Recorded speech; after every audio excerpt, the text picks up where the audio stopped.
Welcome back, everyone. Well, from time to time, I like to take a look at videos that don't strictly fall into the history category. Sometimes geography. Sometimes I'll do stuff over on VTH Extra related to pop culture and movies and music and things like that. And I like to talk a lot about travel. I do love travel. I love visiting historic sites. I feel like the best way to understand historic events is to be where they happened. It always changes my perspective. And one of my favorite places to visit has been the United Kingdom. In fact, I was just there. Got back a little over a week ago. I'm going to be there again next week, briefly on my way to Egypt. So I saw that our friend Wolters World, who I found out is a subscriber to Vlogging Through History, which is pretty cool, has a video called The Loves and Hates of Visiting England that came out a couple weeks ago.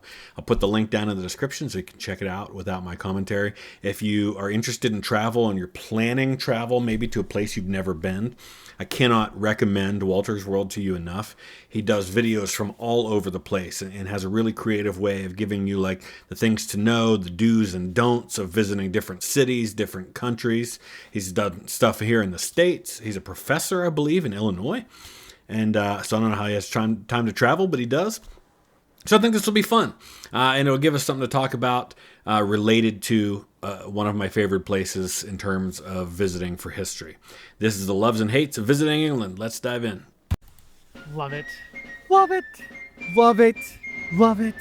Love it. Love it. I also love it. I love it. And I don't know why people wouldn't love coming to England. Cotswolds. Haven't been there yet.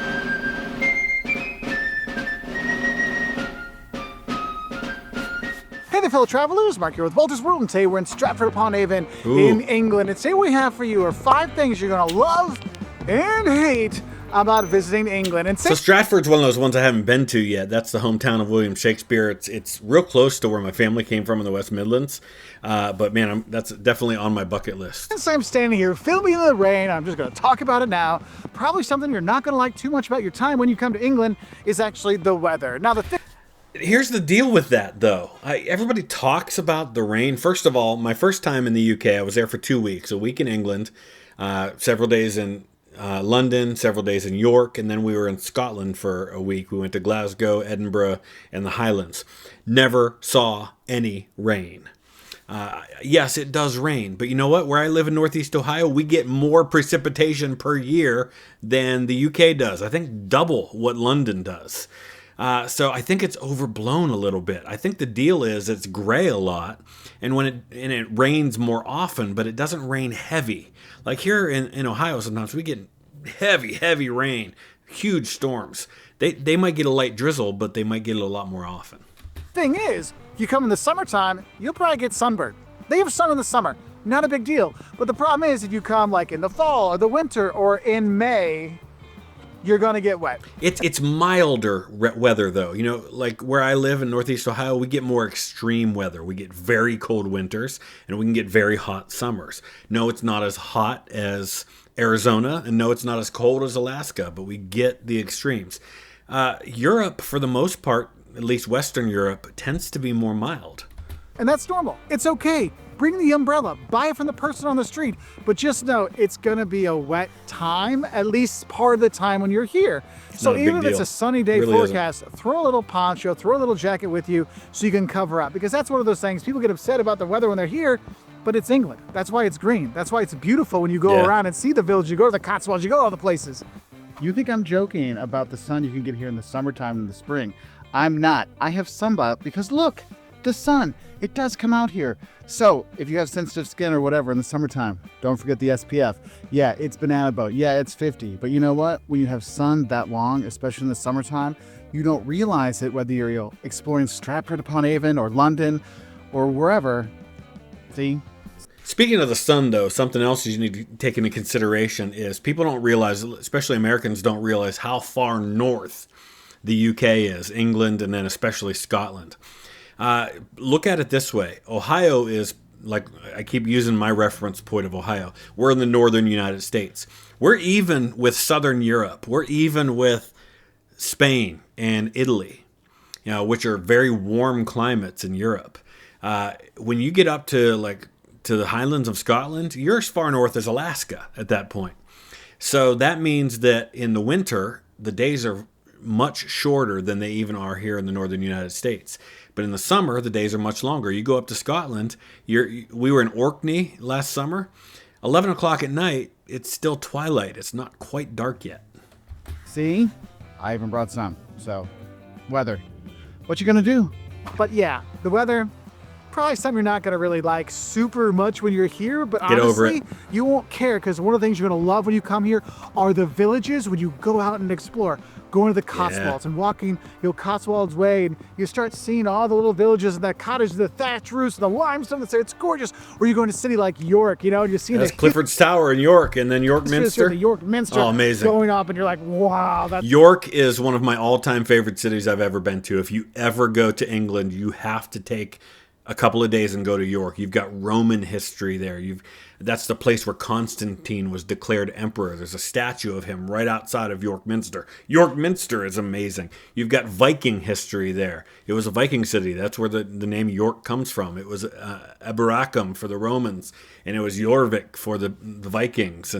I think the Anglo-Saxons call it Effowich, and now it's York.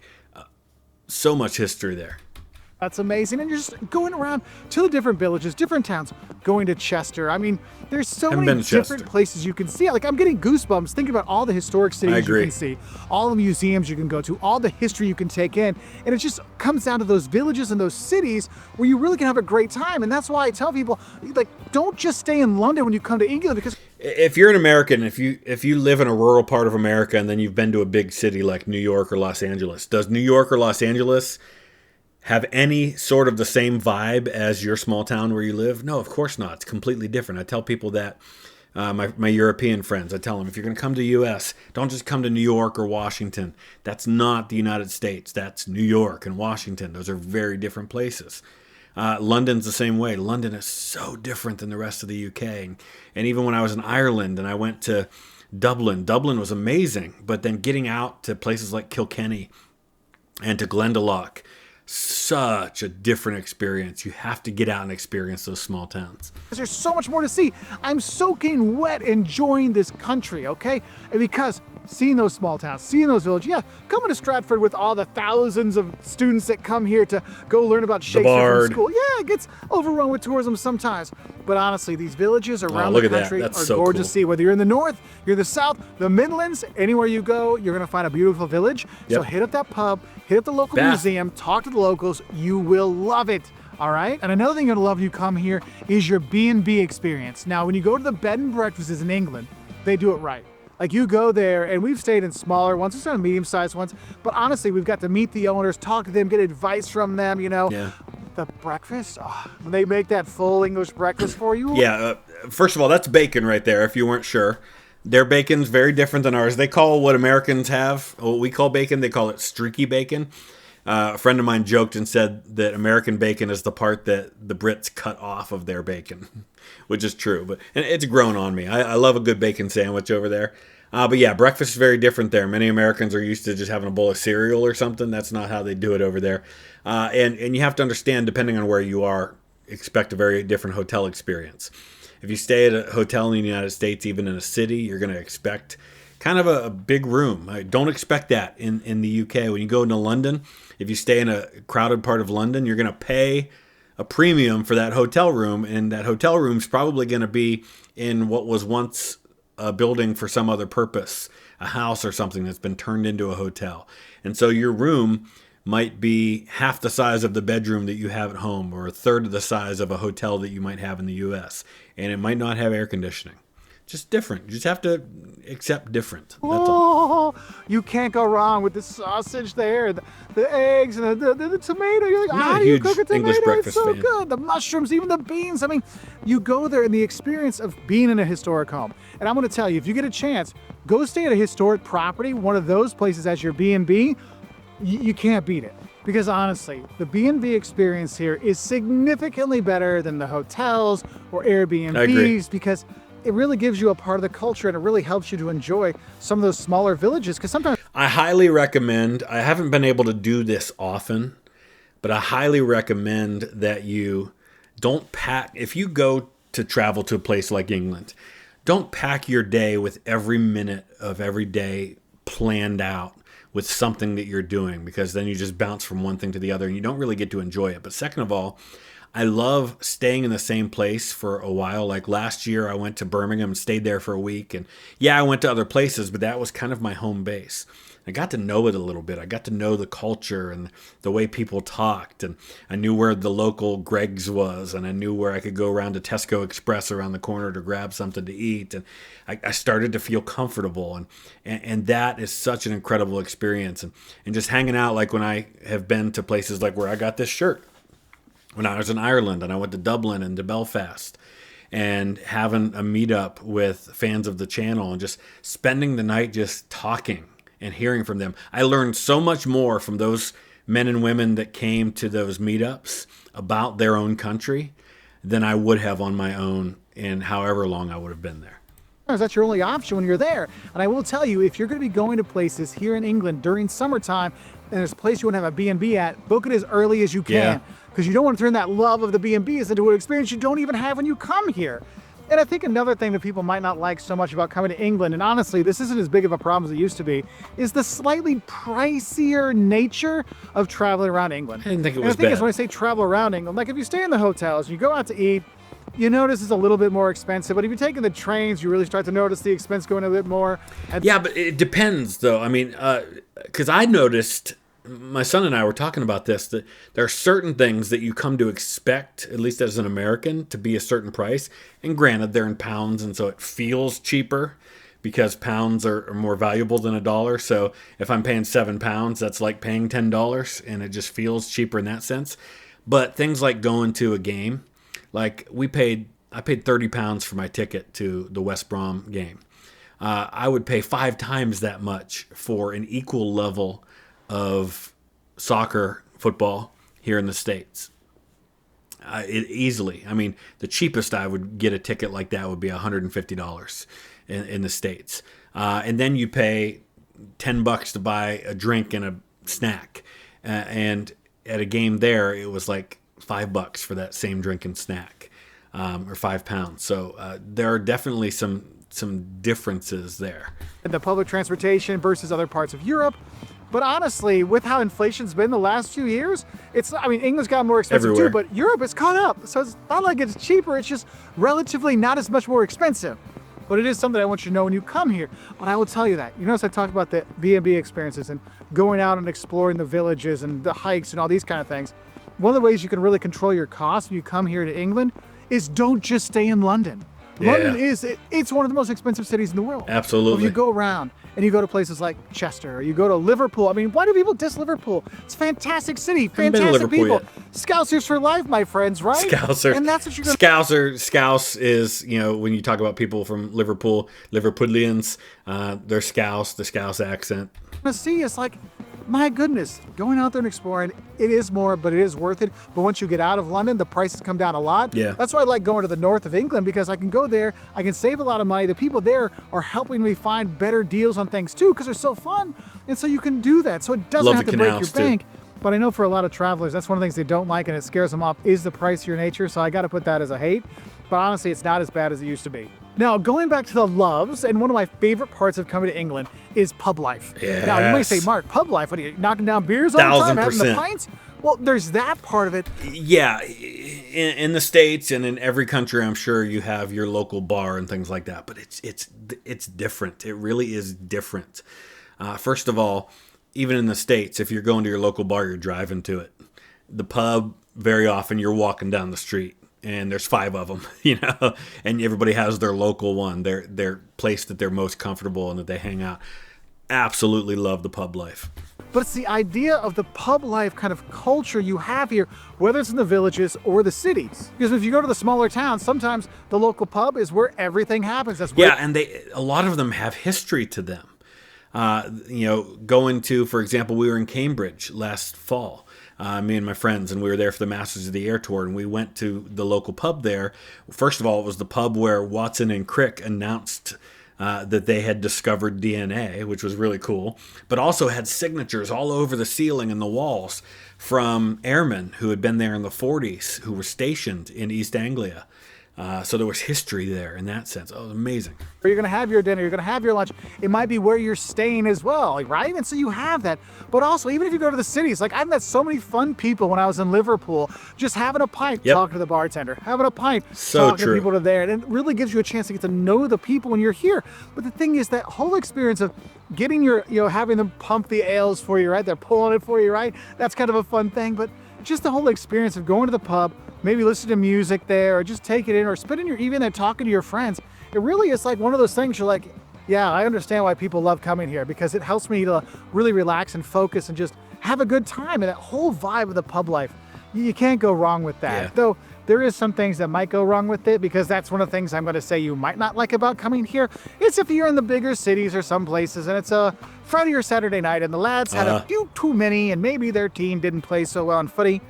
Yeah, that might be something you don't like too much. So if you're going to be going out, do pay attention, because in general, England's a safe place. I'm not going to deny you that. But I will say, if you're in the bigger cities, you do need to pay attention more to like pickpockets. And that's true in life, right? If you're in a big city, just be aware. Just always be aware.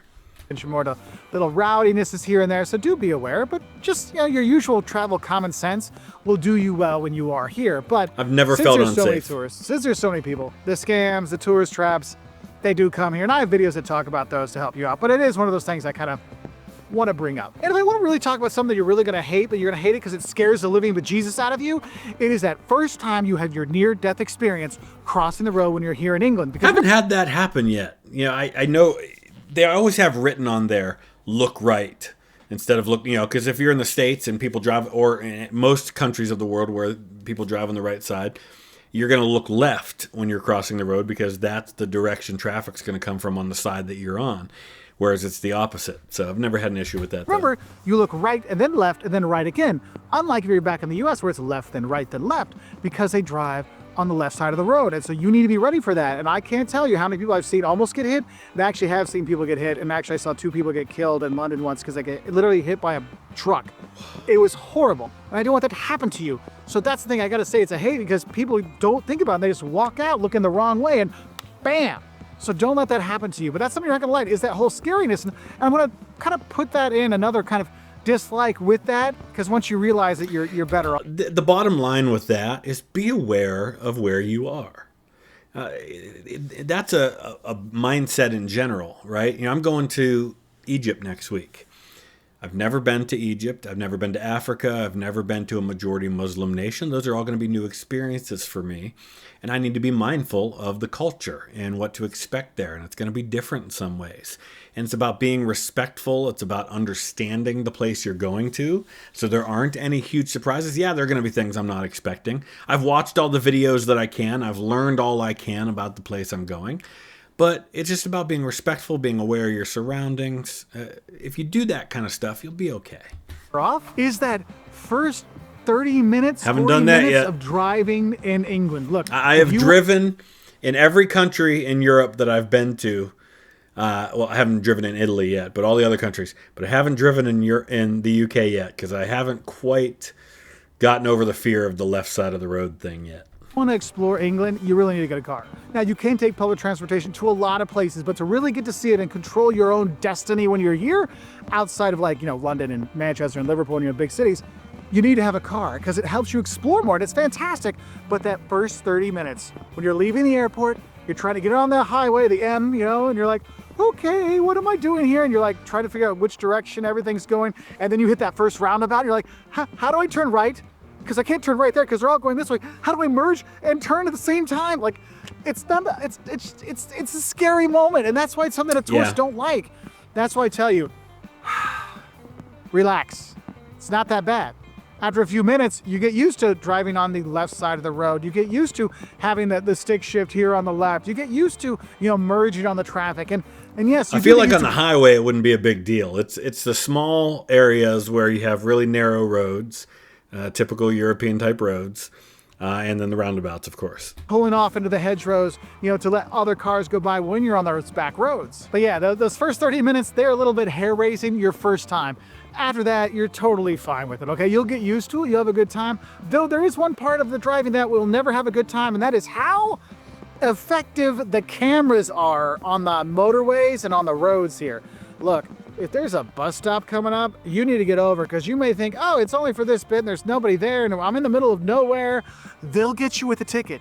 Take my word for it. It may be a year later or 6 months later. There'll be a letter that shows up at your house. I got one from France. And here's what's irritating about the one I got in France, the speeding ticket I got in France.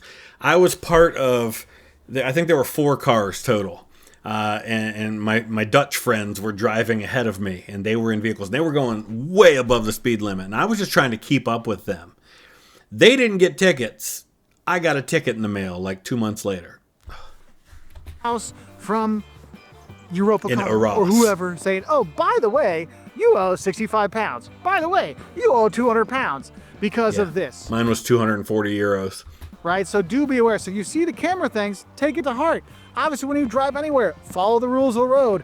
But honestly, that's one of those things that you're going to love driving around the country. But that first bit, it's a bit scary. Now, the love of England that people don't usually think about when they think of England is actually the nature and the beauty of the countryside of England. You know, so many people come here and they just think of, oh, well, London or cities like here in Bath or Manchester for the football.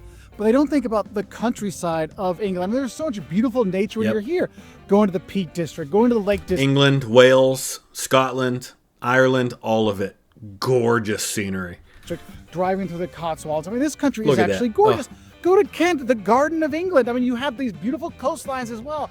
There's so much natural beauty here that you can take in that people never really think about it. That's why it's so nice when you do drive around, you take in the country, you see so much more than the cities. And the thing is, even if you can always see the cities, well, you know what? You'll find public gardens like this that you can go to and you can check out. Or you go to those stately manor homes. They always have the fantastic gardens that go along with it. You can see those. And that's one of the things. And right there, like when you see the canals are some of my favorite thing. That's, you know, in Birmingham, places like that, there's a ton of canals. Canals everywhere, though. What I really love about coming here is seeing all that nature that you do have and do enjoy when you're here. So please, don't just stay in the cities. Go into those countrysides and see the beauty of England, because honestly, you'll start to understand why there's so many beautiful TV shows. You're like, oh, it's so pretty. Oh, it's so quaint. Yes, because England, the countryside is beautiful here. You're going to love it. One thing, when you are driving around, the locals will be super helpful. If you do get lost, you're not sure where to go, or you don't know where the parking spots are. And that friendly nature of the locals here in England is why that's one of the things you're going to love. Cannot emphasize that enough. People in the UK, and I keep saying the UK, I know he's specifically talking about England, but I'm expanding it because I love all the parts of the UK. Super friendly, very, you know, some people have this stereotype that, you know, that people in England, for example, don't like small talk, and that's kind of true, but that hasn't been generally true, and it's definitely not true in Scotland. I mean, Scottish people love to talk. But very friendly, very helpful. You pull out your phone and you look for like 3 seconds like you're trying to figure out where you're going. Somebody's going to come up and offer to help you and ask you if you need assistance. They're very friendly people. You're the English people, hanging out with them, having a pint, talking to them in the stores, seeing them on the streets. I mean, they are talkative people. Like, you can actually have conversations with them. I've spent time in Scandinavia where it's like, I heard no voices for 2 weeks. What's going on? I mean, you have people that are willing to talk and willing to share. And that's one thing I love about it. No matter what town I've gone to in England, I've been coming here for like 30 years, people. I've always met somebody that was super helpful and super informative and told me, Mark, you should go here instead of here. Mark, you should eat there instead of there. Oh, if you want to go see a site, go at this time because it's too busy there. Mark, if you're going to come here to Stratford, don't come on the holidays because that's when all the kids come and their parents come and the school groups come. You want to come at times where it's not so busy. I'm like, all right, thanks. And that's what you love about it, that keep calm and carry on, that politeness, the thank yous, the fantastic line culture they have here where things happen and things get done. It takes time, but it's a process that works. But it comes down to those people you have here in England, and they're fun. I played basketball with them in China. I played football with them in Germany. I've driven around the US with them. I mean, you're gonna have a good time when you're here because the people truly are nice and they're truly special. And the thing is, they want you to enjoy their country because they love their country. So whether they're talking about, Kent is the Garden of England, right? Or they're talking about, Liverpool, you're gonna head up, no, those Scousers, don't forget to hang out with them. And they'll give you a fun nickname that you probably can't repeat on your YouTube channel, but they will. And that's just one of the things you're gonna love. So to my Scouser friends up there in Liverpool, you know I love you. My friends down in Kent, you still mean the world to me. I just want to say, you can't go wrong when you're hanging out with the English people when you're here. Now, I know some people around the world are not big fans of the English and kind of stuff, but I'm talking as a tourist. When you are here, you can't meet English people that are helpful, kind, polite, and are happy you're having a good time in their country, Yep. all right? So that's something I really love about coming here. And so please let me know, what are the things you love about coming to England? I mean, as you Yeah, I agree. I couldn't agree with that last one more.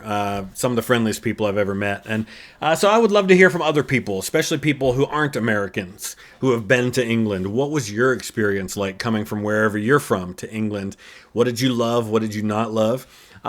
Let's talk about it. And if there's another one of these types of videos you'd like me to check out, let me know in the comment section and I'll do that. I'm always looking for great ideas for videos. Thanks for watching.